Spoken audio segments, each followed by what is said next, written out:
Bismillahirrahmanirrahim. Rabbi shrah li sadri wa yassir li amri wahlul 'uqdatam min lisani yafqahu qawli. Amin ya rabbal alamin. Assalamualaikum warahmatullahi wabarakatuh. Waalaikumsalam warahmatullahi wabarakatuh. Masya Allah, teman berbuka sekalian, Anda sudah bergabung kembali dengan seri kesayangan Anda, teman berbuka makin berkah dengan Islam Kafah. Masya Allah. Dan dalam episode kali ini, seperti biasa, kita akan menghadirkan insight Islami di hadapan pemirsa teman berbuka sekalian dengan ditemani oleh Ustazah istimewa yang akan memberikan ilmu yang sangat luar biasa kepada kita. Dan hari ini saya sudah ditemani oleh Ustazah kita, Ustazah Unce. Assalamualaikum Ustazah. Waalaikumsalam warahmatullahi wabarakatuh. Jazakallah khairan sudah Khairan. menyempatkan diri hadir di sini bersama kami, Masya Iya. Allah. Gimana kabarnya? Alhamdulillah khair. Alhamdulillah. Keluarga gimana? Alhamdulillah. Alhamdulillah. Biasa. Puasanya Iya. banyak banget ya pertanyaannya, belum mulai diskusinya, Masya Allah.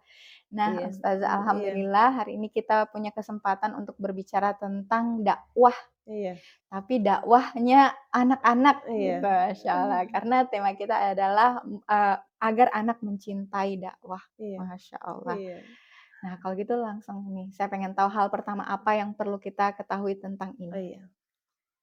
Jazakillah khairan. Bismillahirrahmanirrahim. Assalamualaikum warahmatullahi wabarakatuh. Waalaikumsalam warahmatullahi wabarakatuh. Alhamdulillahilladzi arsala rasulahu bil huda wa dinil haqq liyudhhirahu 'ala dini kullih wa kafa billahi syahida. Asyhadu an la ilaha illallah wa asyhadu anna Muhammadan abduhu wa rasuluh la nabiyya ba'dah. Rabbi shrah li sadri wa yassir li amri wahlul 'uqdatam min lisani yafqahu qawli. Alhamdulillahirabbil alamin. Jazakillah khairan, Mbak, telah mengundang kami pada sore hari ini. Alhamdulillahirabbil alamin. Pada sore hari ini kita akan sedikit membahas terkait dengan tema agar anak mencintai dakwah gitu ya. Jadi kalau berbicara terkait dengan dakwah anak dan dakwah, sebenarnya ada satu hal penting gitu ya, yang mungkin kita perlu ketahui bahwa sebenarnya ada penelitian gitu ya, ada penelitian manusia yang menjadi orang tua itu sebenarnya dia menurunkan DNA genetik gitu, menurunkan DNA genetik kepada anak-anaknya. Jadi, biasanya kalau orang tuanya itu memiliki rambut ikal, dia, orangnya tinggi, wajahnya lonjong dan lain sebagainya, itu bisa diturunkan kepada anak-anaknya, gitu. Hanya saja gitu ya, ternyata DNA genetik ini tidak secara langsung bisa menurunkan ketakwaan orang tua kepada anaknya, gitu. Jadi, eee, tidak secara otomatis misalkan bapaknya itu rajin sholat ke masjid, bapaknya itu rajin berdakwah, bapaknya itu rajin ngaji, secara otomatis anaknya juga seperti itu. Atau ibunya juga misalkan seorang mubalighah, tidak serta-merta anaknya itu menjadi seorang daiyah, gitu. Seperti itu. Karena apa? Karena memang ternyata ketakwaan itu tidak bisa diturunkan, gitu. Ketakwaan itu tidak bisa diturunkan. Harus ada upaya yang dilakukan oleh orang tua untuk bisa menjadikan anak-anaknya itu memiliki ketakwaan seperti yang dimiliki orang tuanya, seperti itu. Cuma di sini ada satu hal yang sebenarnya, kita itu harus, bersyukur gitu, karena, pada dasarnya gitu ya, Allah Subhanahu wa taala itu menciptakan manusia itu hanif gitu. Jadi, di dalam sebuah hadis qudsi itu disebutkan, "Inni khalaqtu ibadi hunafa'a kulluhum." Jadi sesungguhnya aku ciptakan hamba-hambaku itu seluruhnya itu hanif gitu. Jadi sebenarnya, manusia itu sebenarnya dia itu diciptakan itu secara fitrahnya itu memiliki ketaatan kepada Allah Subhanahu wa taala gitu. Jadi, di dalam sebuah hadis yang masyhur juga, yang diriwayatkan oleh, Muslim, itu juga menyebutkan, eee, tidaklah seorang anak itu dilahirkan kecuali dalam keadaan yang fitrah, gitu. Itu kan sangat masyhur ya hadis itu. Orang tuanya lah yang akan menjadikan dia, Yahudi, Majusi, maupun Nasrani, seperti itu. Nah, hadis ini gitu ya, hadis ini menjadikan kita sebagai seorang orang tua muslim itu sebenarnya merasa sangat bersyukur gitu. Karena apa? Karena sebenarnya anak-anak kita itu memiliki fitrah, dia itu dekat dengan kebenaran, dekat dengan, Mmm, ketaatan kepada Allah Subhanahu wa taala, mhm seperti itu. mhm, Nah, disinilah peran orang tua yang memang harus diperhatikan mmm, secara, detil gitu. Nah, nanti mmm, mungkin akan kita bahas lebih lengkapnya mhm. seperti itu. Oh, Masya Allah ya, jadi nggak menurun ketakwaan tadi Iya, itu ya, Masya heeh, Allah. Nah, kalau gitu kita pengen tahu nih, harapan orang tua gitu ke iya anak-anaknya, kesolehan seperti apa gitu iya yang pengen, iya. orang tua Iya, ada pada anaknya gitu? iya, iya. Jadi, tentunya kalau bagi kita sebagai orang tua, namanya anak itu kan merupakan investasi, ya, investasi baik di dunia maupun di akhirat sebenarnya Mhm gitu. Jadi, ketika kita orang tua yang harapannya kita itu juga sholih gitu ya, mhm harapannya memiliki anak-anak yang juga sholih gitu. Tapi kesolihan ini, yang kita harapkan itu tidak hanya sholih separuh gitu. Sholih mhm separuh itu seperti apa? Misalkan dia rajin sholat, rajin puasa, rajin ngaji, rajin zakat, mhm. tapi dia tidak memiliki kepedulian terhadap orang lain gitu. Jadi Mmm, dia tidak peduli, orang lain dizolimi misal, mhm dia tidak peduli masyarakat yang lain itu miskin misalkan. mhm Dia tidak peduli dunia yang dia tempati itu dijarah misal, dijarah oleh mmm, orang-orang yang jahat misalkan. Atau dia tidak peduli dan bahkan mungkin naudzubillah min dzalik, kalau dia dewasa itu menjadi orang yang memusuhi agamanya. Nah, mmm, seperti itu kan, kesolehan yang dia hanya individual mhm gitu, kesolehan yang hanya individual. Dia dia tidak memiliki kesolehan secara, utuh gitu. Nah, sebenarnya kita sebagai orang tua itu sangat menginginkan memiliki anak-anak yang memiliki kesolehan utuh gitu, keimanannya itu terhunjam gitu ya, mmm, keimanannya itu terhunjam, apa itu namanya, kokoh di dalam dirinya. Dia menjadi seorang yang dia itu tumbuh takwa kepada Allah Subhanahu wa taala, mhm tapi juga dia itu peduli kepada orang lain, gitu. Dia mampu untuk empati, dia mhm, mampu untuk memberikan solusi kepada orang lain. Nah, kesolehan seperti ini ya sebenarnya kita gitu. inginkan. Karena apa? Karena kesolehan yang seperti itu sebenarnya, merupakan sebuah kesolehan yang sudah dianjurkan di dalam Islam, gitu. Mmm, Jadi di dalam, Al-Qur'an itu kan ada ayat yang Allah Subhanahu wa taala itu menyanjung kita sebenarnya. mhm "Kuntum khairu ummah ukhrijat linnas ta'muruna bil ma'ruf wa tanhauna 'anil munkar wa tu'minuna billah," gitu. mhm Jadi sebenarnya kaum muslimin itu umat yang terbaik, yang dia itu, menyeru kepada yang ma'ruf, ta'muruna bil ma'ruf wa tanhauna 'anil munkar, mencegah pada yang mungkar dan dia itu beriman kepada Allah. mhm Nah, ta'muruna bil ma'ruf wa tanhauna 'anil munkar ini kan sebenarnya adalah keimanan atau sosok kesolehan yang sebenarnya dia itu menegakkan kalimatullah, mhm gitu. Jadi mhm sebenarnya kita sangat menginginkan memiliki anak-anak yang dia itu, di dalam dirinya itu mengalir azam gitu ya, mengalir azam bahwa dirinya itu, beriman tidak hanya untuk dirinya sendiri, mhm tapi dia itu juga beriman untuk disampaikan kepada orang lain. Nah, harapannya mmm, seperti itu. mhm Jadi anak-anak itu tumbuh gitu ya, tumbuh menjadi anak-anak yang dia itu, hidup itu tidak hanya untuk dirinya sendiri, tapi dia Masya hidup untuk bisa memberikan solusi kepada orang lain, seperti Masya itu. Allah ya, luar biasa sekali Iya ya kalau anak-anak begitu ya, itu iya harapan kita. iya Nah, kalau ini berarti ada peran orang-orang di sekitarnya iya, ya, Masya pastilah, Allah, heeh. dan, utamanya orang tua. Iya, Nah, itu mhm, gimana ya orang tuanya bisa iya. membentuk karakter tadi itu yang Iya cinta? iya. Jadi, kalau kita mau membentuk karakter yang seperti itu, tentunya orang tuanya juga tidak boleh lepas tangan, Mmm, gitu. Karena apa? Karena orang tuanya lah yang sebenarnya nanti di akhirat itu kan akan dimintai pertanggungjawaban, gitu. Jadi mhm anak-anak itu akan terbentuk seperti apa, itu sebenarnya nanti orang tuanya yang akan ditanya, bukan guru tahfiznya, mhm. bukan guru di sekolahnya, gitu Oh, ya.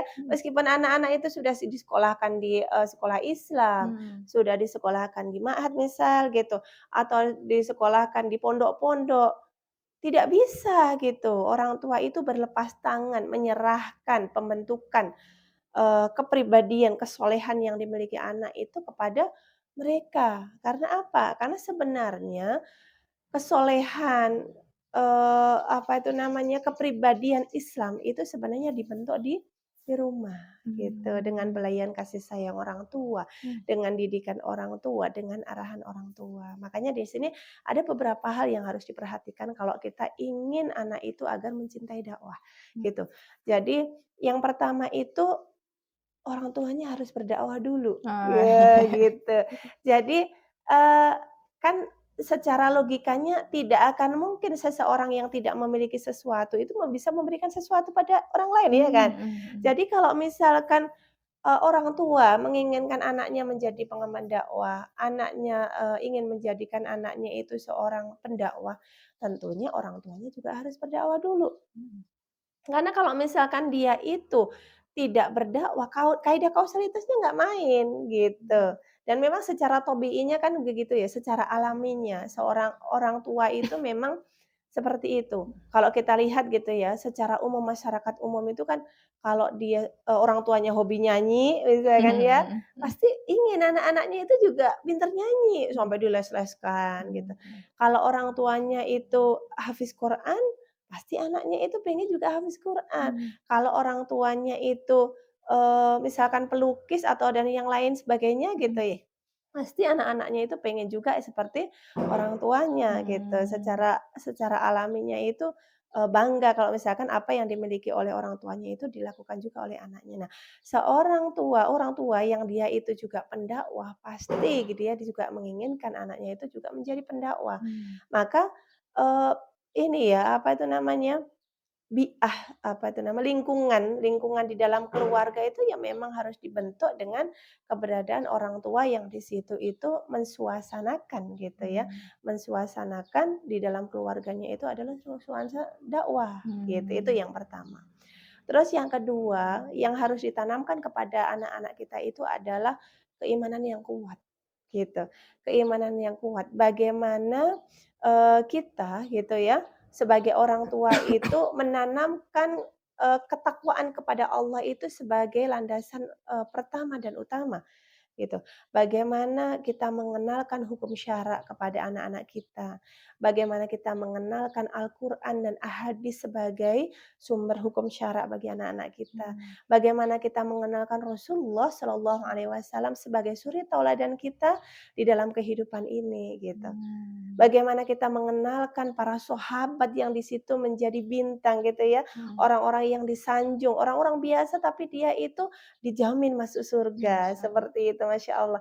Dan kita juga harus, apa itu namanya, mengenalkan kepada anak-anak kita itu, bagaimana kehidupan orang-orang soleh itu mereka lakukan gitu. Jadi Mmm. itu yang kedua.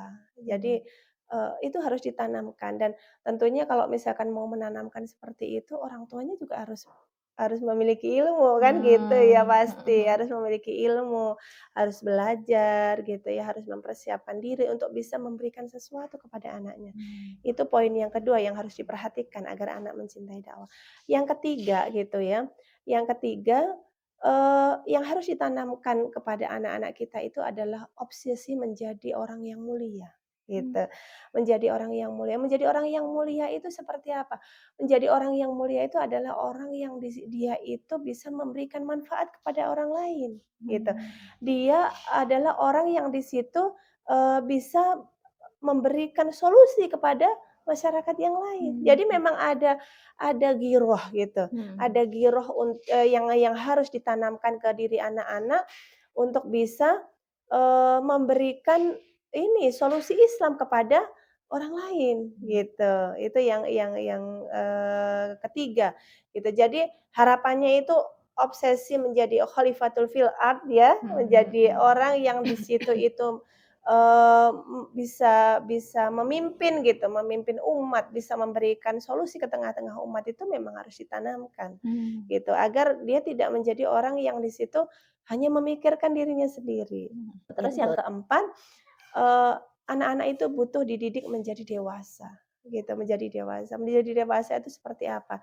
Bukan berarti, anak masih kecil langsung diajari untuk, cepet gede gitu, bukan ya. Tapi dia diajari untuk bisa memberikan empati kepada orang lain, gitu. Jadi terbiasa untuk peduli gitu, terbiasa untuk peduli, terbiasa untuk ini, apa itu namanya, memperhatikan sekelilingnya, gitu. Jadi kedewasaan anak itu sebenarnya dia dia akan terbentuk ketika dia itu, perhatian terhadap, lingkungan sekitarnya, dia peduli kepada temannya, dia peduli kepada orang lain. Nah, itu sebenarnya itu membentuk, kedewasaan di dalam diri, seorang anak sebenarnya. Itu yang harus diperhatikan, Masya gitu. Allah Iya, ya. Waduh, iya. luar biasa juga ya. Itu sangat Iya. inspiratif ya. Ada obsesi kemuliaan tadi ya, Iya, anak-anak harus dikasih obsesi kemuliaan. iya, Masya Allah ya. Itu sebenarnya agak anti mainstream dengan tren-tren hari ini, iya, subhanallah. Nah, iya, kalau berbicara tentang itu berarti memang ada ya tantangan-tantangan hari ini yang membuat hal tadi itu kayaknya memang tidak semudah semudah itu, konsepnya, Masya pasti iya Allah. pastilah, iya. Mhm. Nah, itu Nggih, pengen tahu dong kita Ustazah, nggih, tantangan-tantangan untuk mencapai tadi biar kita bisa iya, waspada dan mempersiapkan diri. iya, iya, pastilah, Mbak, Mhm. tantangan-tantangan itu pasti ada karena namanya anak itu, dia itu secara fitrahnya itu kan memiliki sifat-sifat yang kekanak-kanakan, iya kan ya? Mmm. Dan orang tua itu sebenarnya kan berbeda dengan anak-anak gitu. Mhm. Ada banyak sekali tantangan-tantangan yang di situ hadir, yang sebenarnya kita sebagai orang tua itu sebenarnya sudah berupaya untuk bisa, ideal gitu ya. Mhm mhm. Sudah berupaya ideal kepada anak-anak kita untuk mereka itu juga mencintai aktivitas dakwah yang kita lakukan. Tapi ternyata dunia mereka itu berbeda, gitu. Maka di sini ada beberapa hal yang saya ini ya, yang saya, ingin sampaikan Mhm. ketika ketika menghadapi tantangan-tantangan, hal seperti itu. Mhm. Yang pertama, eee, adalah ajak anak itu melakukan aktivitas dakwah, gitu. Mmm. Jadi ketika orang tua itu, dia berdakwah, libatkan anak-anak itu dalam aktivitas dakwah kita, gitu. Mmm. Jadi jangan, ya udah orang tuanya pergi berdakwah Mhm ke mhm. sana kemari, Mhm. terus anaknya dibiarkan saja. Mhm. Padahal kan sebenarnya anak itu kan mat'u juga gitu ya, Mmm. dia objek Betul betul. dakwah juga gitu. Maka anak itu dilibatkan dengan aktivitas dakwah dan itu sebenarnya repot, Mbak, gitu ya, Mmm. repot. Mhm. Kalau seperti saya sendiri dengan, anak 6 itu, Mhm. pernah mengalami gitu ya, Mhm. ketika misalkan dulu waktu kami di Jakarta aksi-aksi atau misalkan menghadiri pengajian itu harus membawa banyak anak gitu, ya Mhm. memang repot. Tapi itu adalah bagian dari proses untuk Mmm. mengenalkan anak-anak tentang aktivitas dakwah yang dilakukan oleh orang tuanya, Mmm. gitu. Jadi memang anak itu harus diajak komunikasi gitu ya, Mhm. harus dijelaskan gitu. Kenapa? Kenapa kok orang tuanya melakukan ini? Kenapa kok orang tuanya halako? Mhm. Kenapa kok orang tuanya setiap minggu misalkan atau setiap Sabtu ada acara? Itu Mmm. perlu dijelaskan. Mmm. Sekali waktu mereka diajak Mmm. gitu. Kalau memang tidak memungkinkan ya sudah biar di rumah tapi dia dikasih pengertian. Gitu. Jadi jangan sampai mereka melihat itu orang tuanya sibuk berdakwah, tapi mereka tidak diperhatikan. Nah, ini yang Mmm. pertama, tips yang pertama. Terus yang kedua, eee, dampingi mereka ini di saat-saat penting, gitu. Jadi meskipun kita itu, pengemban dakwah gitu ya, Mhm. kita itu aktif berdakwah, jangan sampai melupakan bahwa anak-anak kita itu juga butuh untuk didampingi. Mmm. Misalkan ketika mereka itu sakit, ketika mereka itu berangkat ke sekolah, mereka tentunya pengen kan diantar Mhm oleh orang mhm. tuanya juga gitu ya. Ketika mereka ngerjain PR, itu juga butuh untuk Mhm mhm. didampingi gitu ya, tidak dibiarkan aja, "Udah kerjain PR sendiri," gitu. Mhm. "Ini ayah bunda ini lagi sibuk nih bikin, Mhm. materi kajian," Mhm misalkan, bukan mhm. seperti itu. Jadi ya tetap didampingi anak-anak Mmm. itu dengan aktivitas-aktivitas penting yang mereka itu butuh lakukan gitu. Mhm. Itu, tips yang kedua yang harus dilakukan. Terus tips Mhm. yang ketiga itu adillah kepada mereka gitu. Adillah kepada mereka itu seperti apa? Posisikan mereka itu sebagai anak-anak gitu. Mmm. Jadi seperti ini misal, kita Sabtu Minggu kalaupun tidak ada acara, itu kan biasa gitu ya, Mhm. maksudnya apa, batal pergi rekreasi dan lain sebagainya bagi orang tua biasa, tapi Mmm. tidak bagi anak-anak, gitu. Mmm. Maka yang harus kita lakukan kepada anak-anak adalah bagaimana mereka itu tetap menikmati kehidupan mereka, gitu Mmm. ya. Sekali waktu bolehlah mereka itu diajak makan bakso Mhm. gitu, me Mhm. time, "Ayo tak ajak sama bunda yuk," gitu, Mmm. Mhm. beli bakso, atau kalau enggak main di taman GOR misal gitu ya. Mhm. Dari jam 7 sampai jam 9 itu mereka udah senangnya luar biasa gitu. Mhm. Jadi memang memang harus harus tetap gitu ya, anak-anak itu diposisikan sebagai anak-anak gitu. Mmm. Ada waktu mereka bermain, dampingi mereka bermain gitu, Mhm. dampingi mereka bermain. Ada waktunya mereka itu ini, apa itu namanya, ada aktivitas di sekolah, dampingi mereka gitu. Mhm. Jadi kehadiran orang tua itu jangan absen di tengah-tengah anaknya, Mhm. meskipun orang tua itu pengemban dakwah. Mmm. Karena hal itu nanti akan pasti akan membuat anak-anak itu akan mengindra gitu ya, mengindra aktivitas yang dilakukan, ayah bundanya atau abah umahnya gitu. Mmm. Kok, aku nggak diperhatikan dan lain sebagainya, makanya Mmm. orang tua memang harus adil kepada Mmm. anak-anak gitu. Mmm. Tips yang keempat itu adalah jangan memberikan amanah kepada mereka di luar kemampuan mereka, gitu. Mmm. Jadi kadang begini ya, apa itu namanya, orang tua gitu ya, orang Mmm. tua itu menganggap anak-anak itu bisa diserai amanah, "Ya sudah kamu, nyuci baju, ngepel," habis itu padahal mereka diminta hafalan juga misalkan kayak gitu, Mmm. diminta melakukan aktivitas-aktivitas, ngerjain PR-nya juga, seperti itu. Nah, Mhm. tidak harus sebenarnya gitu, tidak harus semua pekerjaan itu ditumpukkan kepadanya, kecuali itu dalam rangka untuk melatih kemandirian, misalkan gitu ya. Mmm. Kalau dalam rangka melatih kemandirian, misalkan memang memang dilatih karena dia sudah cukup umur untuk, belajar mondok misalkan kayak gitu, Mhm. bisa dia dilatih untuk mandiri, perhatian terhadap, bajunya sendiri, tapi Mhm. tidak diserahkan, "Ngapain nih adiknya semuanya, habis itu diminta ini, diminta itu," Mhm. gitu. Tidak seperti Mmm. itu. Jadi memang, anak-anak itu tetaplah anak-anak, Mmm. gitu. Ada kalanya mereka bermain, ya biarkan mereka bermain. Ada Mmm. kalanya mereka menginginkan mainan, "Saya pengen robot, saya pengen ini, pengen itu," misalkan gitu. Ya Mmm. ya biarkan mereka, gitu.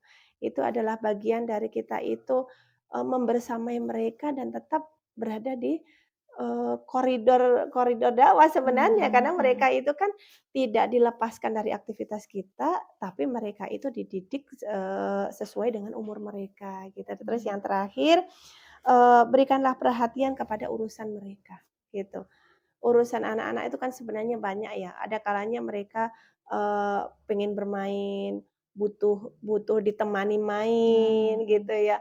Mereka itu butuh untuk diajak rekreasi. Sebenarnya bagi orang tua itu, meskipun dia pengemban dakwah, nggak dosa gitu ya, Mhm. ngajak anak-anak rekreasi. Misalkan di sini Mmm. kan banyak pantai gitu Mhm. ya, "Sore-sore yuk kita ke Pantai Talise," Mmm. misal gitu. Meskipun di sana makan, pisang geprek atau Mhm. apa, itu anak-anak udah senangnya luar Mmm. biasa gitu. Jadi sebenarnya kalau mengajak anak-anak, bermain, mengajak anak-anak, menyelami dunia mereka itu kan tidak harus mereka itu diajak pada sesuatu hal yang mahal-mahal sebenarnya. Mmm. Mhm. Mereka cukup gitu ya, cukup dikasih pengertian sebenarnya. Kita bisa rekreasinya sore, ya sudah nggak apa-apa kita jalan gitu. Mmm. Mana waktu orang tua bisa mendampingi mereka, ya kita jalan gitu. Karena Mhm. kan tentunya ayahnya kan juga bekerja, bundanya juga ada aktivitas di rumah dan lain sebagainya. Maka ya itu anak-anak mulai dibiasakan dengan aktivitas-aktivitas yang di situ itu memang aktivitas-aktivitas yang bermanfaat, seperti Mmm. itu. Mhm. Ya mungkin itu sih, tips-tips yang butuh butuh kita, terapkan kepada anak-anak. Jangan sampai anak-anak itu protes, "Ayah Bunda pergi terus gitu, Mhm. kita nggak pernah diajak rekreasi, bisa kita Mmm. nggak pernah diajak, main." Ya jangan sampai seperti itu, karena Mmm. bagaimanapun anak-anak itu punya dunianya. gitu, seperti itu. Masya Allah, Iya. sembari menanamkan tanpa, menzolimi Iya, mereka ya, Masya betul Allah sekali. Ustazah. Kalau gitu, orang tuanya juga harus siap berarti ini? Soalnya Pastilah. tantangan-tantangan di luar tuh ya lumayan Iya, juga gitu ya. iya, Sebenarnya kita masih ada waktu dikit ya, ini mungkin iya. saya mau tanya, persiapan biar kita, Mmm, punya tameng gitu dari, iya, serangan-serangan luar, kan tadi iya, bentukannya di dalam gitu Ustazah, iya. gimana? Eee, ser Tameng serangan di luar maksudnya, Eee, kalau Anak-anak udah pengen dakwah biasanya temannya itu yang oh, anti iya, dakwah iya, gitu, iya. subhanallah kasihan. Iya, iya. Mhm. Jadi sebenarnya mendidik anak itu sebenarnya sekaligus mendidik orang tua, gitu. Mmm. Jadi ketika kita mengajarkan sabar kepada anak-anak, kan sebenarnya mengajarkan sabar juga kepada orang tua, kan begitu ya, Mbak, Mmm. ya. Jadi ketika kita mengajarkan istiqomah kepada anak-anak, sebenarnya juga dalam rangka menanamkan keistiqomahan di dalam diri orang Masyaallah. tua, gitu. Jadi anak-anak kita itu kan, eee manusia yang sebenarnya dia itu memiliki akal tapi belum sempurna, kan gitu ya. Mmm. Maka orang tua yang di situ sudah memiliki pengalaman, orang tua yang di situ itu dia itu, sudah ibaratnya makan asam garam yang lebih banyak Mhm. daripada anak-anak, ceritakanlah itu kepada anak-anak, gitu. Mmm. Memang dakwah itu penuh tantangan, gitu Mmm. ya. Karena dakwah itu dari sejak Nabi, dari sejak Rasulullah Shallallahu Alaihi Yes. Wasallam gitu ya, Rasul itu ditentang ketika menyampaikan kebenaran. Mmm. Maka itu yang harus istiqomah di situ. Mmm. Harus istiqomah menyampaikan kebenaran, harus sabar ketika menghadapi tantangan-tantangan yang dihadapi ketika itu menghadapi matku gitu. Karena Mmm. memang tidak gampang. Karena kadang ada ya anak-anak itu yang sok suci kamu gitu, jangankan kok Subhanallah. anak-anak ya Mhm. gitu. Orang dewasa saja, orang yang sudah, gede gitu Mhm. kayak kita-kita saja kan banyak juga yang mencibir gitu ya Mhm. ketika kita menyampaikan Islam atau apa bukan lulusan pondok, bukan hafiz Quran tapi menyampaikan dakwah gitu. Padahal di Mmm. dalam Islam sendiri kan seruannya sampaikan walau satu ayat kan gitu. Mhm. Jadi ketika kita tahu terkait dengan syariat Islam memang sudah selayaknya kita sampaikan gitu. Mmm. Kita sampaikan kepada, orang lain gitu. Nah ini yang harus juga diajarkan kepada anak-anak. Mmm. Namanya berdakwah itu memang penuh tantangan, Mmm. penuh hambatan gitu Mmm. ya. Jadi butuh sabar, butuh istiqomah, Mmm. butuh lapang dada Mmm. gitu ketika, menghadapi tantangan-tantangan dakwah yang ada di luar, seperti Mhm. itu. Jadi itu memang ya harus ini gitu, harus komunikasi Mbak, yang paling penting itu Mmm. Mhm. komunikasi yang perlu kita sampaikan kepada, mad'u gitu, kayaknya mad'u ke dakwah kita gitu ya, termasuk anak-anak kita itu tadi, Mhm. Mhm. seperti Ya, itu. Masya Allah, semoga Iya. bisa kita terapkan ya, ini Amin amin ya sangat rabbal bagus alamin. ya, untuk menanamkan Iya, kecintaan dakwah kepada anak-anak, Masya iya, Allah. Alhamdulillah Ustazah, iya, ini sudah mau dekat waktu berbuka teman-teman iya. sekalian. Jadi Masya Allah, ilmunya jazakillah khairan sudah berbagi itu, Barakallah, iya Masya ki Allah. khairan. Doakan kami dan pemirsa teman berbuka Amin semua amin. untuk istiqomah melatih anak biar Amin, mencintai iya, dakwah. Amin ya Allah. iya, Oke, iya. kita berpamitan dulu dengan Oh teman iya, berbuka sekalian. Oke, mhm, teman berbuka sekalian, jazakumullah khairan karena sudah stay tune bersama kami selama 30 menit ini, Masya Allah. Jangan lupa saksikan terus episode-episode ya, tinggal beberapa episode lagi insya Allah, iya, untuk menambah kekuatan kita di Ramadan ini, mempersiapkan 11 bulan berikutnya lagi iya, insya Allah. insyaallah. Oke, kami tutup. Assalamualaikum warahmatullahi Assalamualaikum warahmatullahi wabarakatuh. wabarakatuh.